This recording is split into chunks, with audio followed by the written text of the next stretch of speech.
ಜಿಲ್ಲಾಧಿಕಾರಿಗಳ ದಿಢೀರ್ ಭೇಟಿ.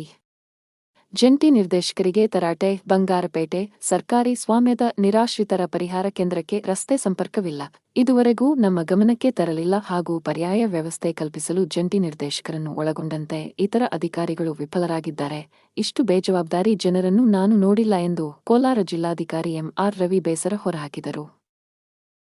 ತಾಲೂಕಿನ ಚಿಕ್ಕಂಕಾಂಡಹಳ್ಳಿ ಗ್ರಾಮ ಪಂಚಾಯಿತಿ ವ್ಯಾಪ್ತಿಯ ಬೀರಾಂಡಹಳ್ಳಿ ಸಮೀಪದಲ್ಲಿರುವ ನಿರಾಶ್ರಿತರ ಪರಿಹಾರ ಕೇಂದ್ರಕ್ಕೆ ದಿಢೀರ್ ಭೇಟಿ ನೀಡಿ ಪರಿಶೀಲನೆ ಮಾಡಿದ ಜಿಲ್ಲಾಧಿಕಾರಿಗಳು, ಕೇಂದ್ರ ಪರಿಹಾರ ಸಮಿತಿ ಮತ್ತು ರಾಜ್ಯ ಸರ್ಕಾರದ ಸ್ವಾಮ್ಯದಲ್ಲಿ ಲಕ್ಷಾಂತರ ರೂಪಾಯಿ ವೆಚ್ಚದಲ್ಲಿ ನಿರಾಶ್ರಿತರ ಪರಿಹಾರ ಕೇಂದ್ರ ಕಾರ್ಯನಿರ್ವಹಿಸುತ್ತಿದ್ದು, ಇಷ್ಟು ದೊಡ್ಡ ಸಂಸ್ಥೆಗೆ ಸುಗಮವಾದ ರಸ್ತೆ ಸಂಪರ್ಕ ಇಲ್ಲ ಹಾಗೂ ರೈಲ್ವೆ ಹಳಿ ದಾಟಿ ಬರಬೇಕಾಗಿರುವುದು ಅತ್ಯಂತ ವಿಷಾದಕರ. ಈ ಬಗ್ಗೆ ಅಧಿಕಾರಿಗಳು ನನ್ನ ಗಮನಕ್ಕೆ ತಂದಿಲ್ಲ ಎಂದು ಬೇಸರ ಹೊರಹಾಕಿದರು.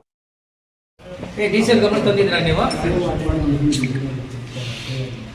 ಇಷ್ಟು ಚೆನ್ನಾಗಿ ಕಟ್ಟಿಬಿಟ್ಟು ಇಷ್ಟೆಲ್ಲ ಸೌಲಭ್ಯಗಳು ಕೊಟ್ಟುಬಿಟ್ಟು ಇದನ್ನ ನೀವು ವರ್ಷೆಟ್ ಥರ ಮಾಡ್ಕೊಂಡಿದ್ದೀರಲ್ಲ. ಇದಕ್ಕೆ ಬೇರೆ ನೆಕ್ಸ್ಟ್ ಇಮಿಡಿಯೇಟಾಗಿ ಆಲ್ಟರ್ನೇಟ್ ವ್ಯವಸ್ಥೆ ಮಾಡಿಕೊಂಡು ಈ ಹೊಸ ಜಾಗಕ್ಕೆ ಅಲ್ಲಿರೋನೆಲ್ಲರೂ ಶಿಫ್ಟ್ ಮಾಡಿ ಪುರುಷರನ್ನೆಲ್ಲ ಇಮಿಡಿಯೇಟಾಗಿ ಎಷ್ಟು ದಿನ ಬೇಕು, ನೀವು ಒಂದು ವಾರ ಆಗಲಿ 10 ದಿನ ಆಗಲಿ, ಬಟ್ ಇವ್ರು ಕೆಲಸ ಮಾಡಲಿಕ್ಕೆ ಒಂದು ವ್ಯವಸ್ಥೆ ಮಾಡ್ಕೊಳ್ಳಿ. ಆಲ್ಟರ್ನೇಟ್ ಇಮಿಡಿಯೇಟಾಗಿ ಕರ್ಸ್ಬಿಟ್ಟು ಅದನ್ನು ಮಾಡಿ ಇಲ್ಲಿ ಶಿಫ್ಟ್ ಮಾಡಿ. ಏನು ಮಾಡಿದ್ದು ನೀವು ಅಷ್ಟು ದಿನ? ಆಧಾರ್ ಕಾರ್ಡ್ ಇಲ್ಲದೆ ಈ ದೇಶದಲ್ಲಿ ಇದೆಲ್ಲ ಬದುಕಬೇಕಾ? ಆಯ್ತು ರೀ, ಈಗ ಮಾಡಬೇಕಲ್ಲ. ಸರ್ಕಾರಿ ಸಂಸ್ಥೆದಲ್ಲಿ ಇದ್ದಾರೆ ಅಂದಮೇಲೆ government can take a decision. ಏನು Srinivas, you have not done anything. I am very sorry. ಏನು ನೋಡಿಲ್ಲ. ಎಲ್ಲದಕ್ಕೂ ನಾನೇ ಬರಬೇಕಾ? ಅಲ್ಲ ರೀ, ಎಲ್ಲದಕ್ಕೂ ನಾನೇ ಬಂದು ಎಲ್ಲ ಹೇಳ್ಬೇಕಾ ನಿಮಗೆ? ಏನು ಅಪ್ಡೇಟ್ ಆಗೋದು ನೀವು? ನೀವೇನಮ್ಮ ಇಷ್ಟೇನೆ ಕೆಲಸ ಮಾಡೋದು ನೀವು? ಸರ್ಕಾರಿ ಸಂಬಳ ತಗೊಂಡು ನೀವೆಲ್ಲ. ಬಟ್ ಈ ಪ್ರಾಜೆಕ್ಟ್ ಶುರು ಮಾಡಿದ್ದು ಕೂಡ ನೀವು ನನಗೆ ಹೇಳೋ ಸೌಜನ್ಯ ಇಟ್ಕೊಂಡಿಲ್ವಲ್ಲ, ಹೌದಲ್ವಾ? ನಾನು 6 ತಿಂಗಳಿನಲ್ಲೇ ಸತ್ತಿಲ್ವಲ್ಲ, ಬದುಕಿದ್ದೀನಲ್ಲ. ಸರಿ, ಎಲ್ಲ ರಸ್ತೆನೇ ಇಲ್ವಲ್ಲ? ರಸ್ತೆ ಇಲ್ಲದೆ ಬ್ಲಾಕ್ ಆಗಿದೆ.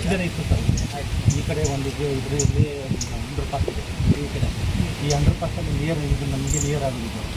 ಇಲ್ಲಿ ರೋಡ್ ಇಷ್ಟೇ ಇತ್ತು. ಅವರು ಪ್ರೈವೇಟ್ ಲ್ಯಾಂಡ್ ಅವರು NH4 ಎಲ್ಲ ಮುಗಿದೋಯ್ತಲ್ಲ, ಕ್ಲೋಸ್ ಮಾಡಿದ್ರು ಮೊನ್ನೆ ಒಂದು ತಿಂಗಳು ಮಾಡಿದ್ರು.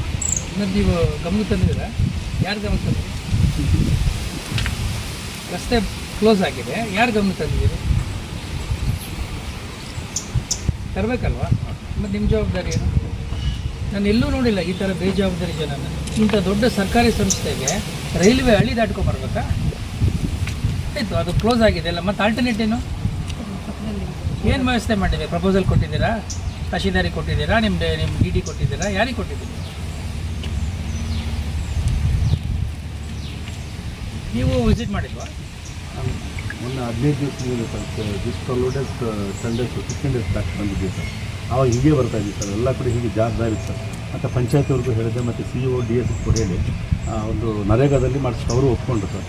ಈಗ ಪ್ರೈವೇಟ್ ರಸ್ತೆ ಎಲ್ಲಿದೆ ನರೇಗ ಮಾಡಿಸೋದು, ಆಮೇಲೆ ನಿಮಗೆ ದಾರಿ ಎಲ್ಲಿದೆ? ನನಗೆ ಹೇಳಿದ್ದಿಲ್ಲ ಜಾಗ ಇದೆ ಅಂತ ಹೇಳಿದಕ್ಕೆ ನಾನು ಅವ್ರು ಹೇಳೋದು ಬಿಟ್ಬಿಡಿ, ನಿಮ್ಮ ಕೆಲಸ ಈಗ ಹೇಳಿದ್ರೆ ಈಗ ಹೇಳ್ತಾ ಇದ್ದಾರೆ ಅವರು. ಈಗ ನಾನು ಬೆಳಗ್ಗೆ ಹೋದವರು ಬಂಡೆ ಹಾಕ್ಬಿಟ್ಟಿದ್ದಾರೆ. ನನಗೆ ಅದಕ್ಕೆ ಹೀಗಾಗಿ ಎಲ್ಲಿ ಜಾಗ ಇದೆ ಅಂತ ಇವತ್ತು ಸ್ಟಾರ್ಟ್ ಮಾಡಿದ್ದೀನಿ. ಇರ್ತಕ್ಕಂಥ ಏಕೈಕ ನಿರಾಶ್ರಿತರ ಏನು ಕೇಂದ್ರ ಇದೆ, ಆ ಕೇಂದ್ರಕ್ಕೆ ಇವತ್ತು ನಾನು ಇಲ್ಲಿ ಭೇಟಿ ನೀಡಿದ್ದೆ. ಭಾಳ ದಿನಗಳಿಂದ ಈ ರಸ್ತೆಯಲ್ಲಿ ಓಡಾಡ್ತಾ ಇದ್ರು ಕೂಡ ಈ ಕೇಂದ್ರದ ಒಳಗಡೆ ಬಂದು ಪರಿಶೀಲನೆ ಮಾಡತಕ್ಕಂಥ ಅವಕಾಶ ಸಿಕ್ಕಿರಲಿಲ್ಲ. ಇವತ್ತು ಬಂದು ನಾನು ಇಲ್ಲಿರ್ತಕ್ಕಂಥ ನಿವಾಸಿಗಳ ಜೊತೆ ಕೂಡ ಮಾತಾಡಿದ್ದೀನಿ. ಸುಮಾರು 120ಕ್ಕೂ ಹೆಚ್ಚು ಜನ ನಿರಾಶ್ರಿತರು ನಮ್ಮ ಜಿಲ್ಲೆ ಅಲ್ಲದೆ ಹೊರ ಜಿಲ್ಲೆಯವರು, ಹೊರ ರಾಜ್ಯದವರೆಲ್ಲರೂ ಇಲ್ಲಿದ್ದಾರೆ. ಅವ್ರ ಜೊತೆ ಕೂಡ ನಾನು ಮಾತಾಡಿದ್ದೀನಿ. ಚೆನ್ನಾಗಿದ್ದಾರೆ.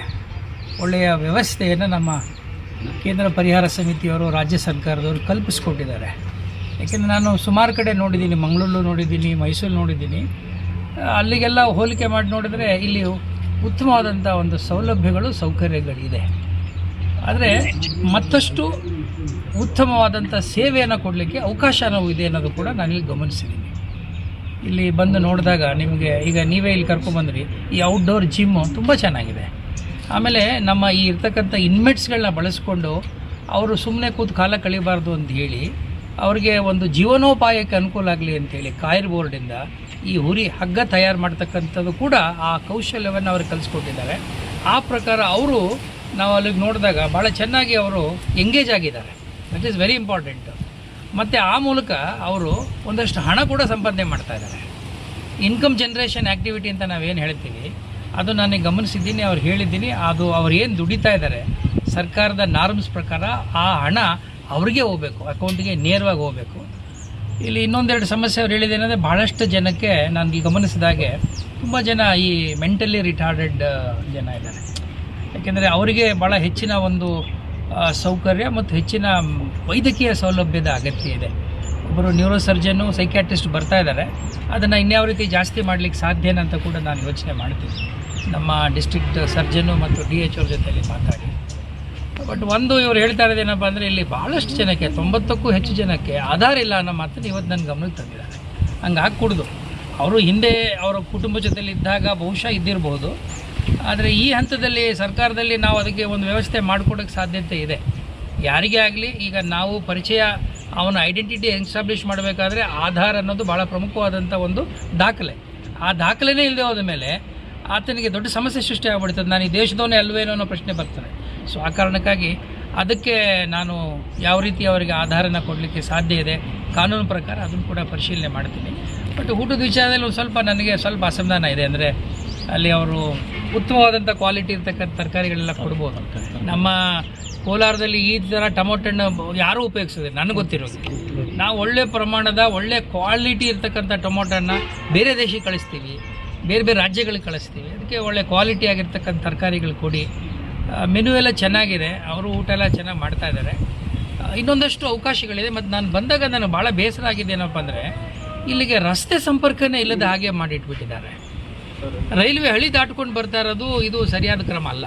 ಹಾಗಾಗಿ ತಹಶೀಲ್ದಾರ್ ಇಲ್ಲದೆ ನಾನು ಹೇಳಿದ್ದೀನಿ, ತಕ್ಷಣದಲ್ಲೇ ಈ ರಸ್ತೆ ಸಂಪರ್ಕ ಯಾವ ರೀತಿ ಮಾಡ್ಬೋದು, ಸರ್ಕಾರಿ ಜಾಗ ಇದೆಯಾ ಅಥವಾ ರೈಲ್ವೆ ಜಾಗ ಇದೆಯಾ ಅಥವಾ ಖಾಸಗಿ ಜಾಗ ಇದೆಯಾ, ಯಾವುದೇ ಇರಲಿ ಆ ಮೂರನ್ನು ಆಲ್ಟರ್ನೇಟಿವ್ಸ್ ಯೋಚನೆ ಮಾಡಿ ರಸ್ತೆಯನ್ನು ಮೊದಲು ಸಂಪರ್ಕವನ್ನು ಕಲ್ಪಿಸ್ಕೊಡ್ಬೇಕು. ಯಾಕೆಂದರೆ ಕೋಟ್ಯಾಂತರ ರೂಪಾಯಿನಲ್ಲಿ ಸೃಷ್ಟಿ ಮಾಡಿರ್ತಕ್ಕಂಥ ಈ ಒಂದು ಫೆಸಿಲಿಟಿ ಅದು ಸದ್ವಿನಿಯೋಗ ಆಗಬೇಕು.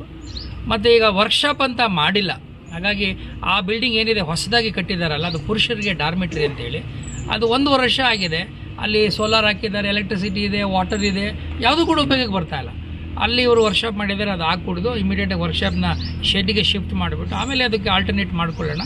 ಅಲ್ಲಿಗೆ ಈ ಇರೋ ಜನ ಅಲ್ಲಿಗೆ ಒಂದಷ್ಟು ಜನ ನ್ಯೂ ಬ್ಲಾಕ್ಗೆ ಹೋದರೆ ಆ ಸೌಲಭ್ಯನ ಅವರು ಪಡೀಲಿಕ್ಕೆ ಸಾಧ್ಯವಾಗುತ್ತೆ ಅಂತೆಲ್ಲ ಒಂದಷ್ಟು ನಿರ್ದೇಶನ ಕೊಟ್ಟಿದೆ ಸರ್. ಆಮೇಲೆ ನಮ್ಮ ರಾಜ್ಯ ಸರ್ಕಾರ ಈ ಸಾರಿ ಯಾವ ತಹಶೀಲ್ದಾರ್ಗೂ ವಾಹನ ಇಲ್ಲ, ಚೆನ್ನಾಗಿಲ್ಲ ಅಂತ ಹೇಳಬಾರ್ದು ಅನ್ನೋ ಕಾರಣಕ್ಕಾಗಿ ಸುಮಾರು ಅವರು ಸ್ಯಾಂಕ್ಷನ್ ಮಾಡಿಕೊಟ್ರು. ಮೊನ್ನೆ ನಮ್ಮ ರೆವಿನ್ಯೂ ಮಿನಿಸ್ಟ್ರು ನಮ್ಮ ಜಿಲ್ಲೆಗೆ 2 ಕೊಟ್ಟಿದ್ದಾರೆ. 2 ತಹಶೀಲ್ದಾರ್ಸ್ಗೂ ಹೊಸ ವಾಹನ ಬರುತ್ತೆ.